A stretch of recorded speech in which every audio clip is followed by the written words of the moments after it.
శరణ్య దర్శన్ల వేరు కాపురం ఎలా ఉందో చూడడం కోసం అని చెప్పి అనన్య సమీర ఇద్దరూ కలిసి వాళ్ళు ఉంటున్న ఇంటి దగ్గరికి వస్తారు. ఇక వాళ్ళు ఎలా ఉంటున్నారో తెలుసుకోవాలని కిటికీలో నుండి చాటుగా వాళ్ళని గమనిస్తూ ఉంటారు. ఇక అప్పుడు శరణ్య ఒక్కతే ఇంట్లో ఉంటుంది.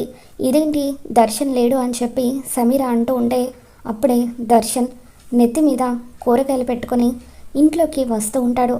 ఇదేంటి దర్శన్ కూరగాయలు తెస్తున్నాడు అని చెప్పి సమీర అనుకుంటుంది. తర్వాత దర్శన్ లోపలికి వచ్చిన తర్వాత శరణ్య ఇక చాలండి మీ అల్లరి అని చెప్పి అలా దర్శన్ తెచ్చిన కూరగాయలు చూస్తూ ఈ బీరకాయలేంటి ఇంత ముదురుగా ఉన్నాయి, ఈ ఆకుకూరలేంటి అస్సలు ఫ్రెష్గా లేవు, మీకు అసలు కూరగాయలు కొనడం కూడా రాదు అని చెప్పి శరణ్య వాటన్నిటినీ దర్శన్ మొహం మీద విసిరేస్తూ ఉంటుంది.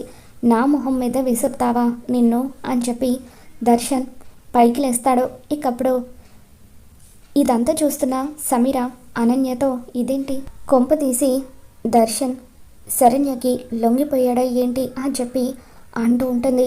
శరణ్య దర్శన్ కొట్టడానికి రావడంతో తను కూడా ఒక పెద్ద కర్ర తీసుకొని దర్శన్ని కొట్టడానికి వస్తూ ఉంటే దీని సంగతి చెప్తాను అంటూ సమీర లోపలికి వస్తూ ఉంటే అనన్య మాత్రం భయపడిపోతూ ఇక ఆ కర్రతో తనని ఎక్కడ శరణ్య కొడుతుందేమోనని అలాగే కిటికీ దగ్గర చూస్తూ ఉంటుంది. మరి రాబోతున్న ఎపిసోడ్లో ఏం జరగబోతుందో మళ్ళీ మన ఛానల్లో తెలుసుకుందాం. ఈ వీడియో మీకు నచ్చినట్లయితే తప్ప లైక్ చేయండి.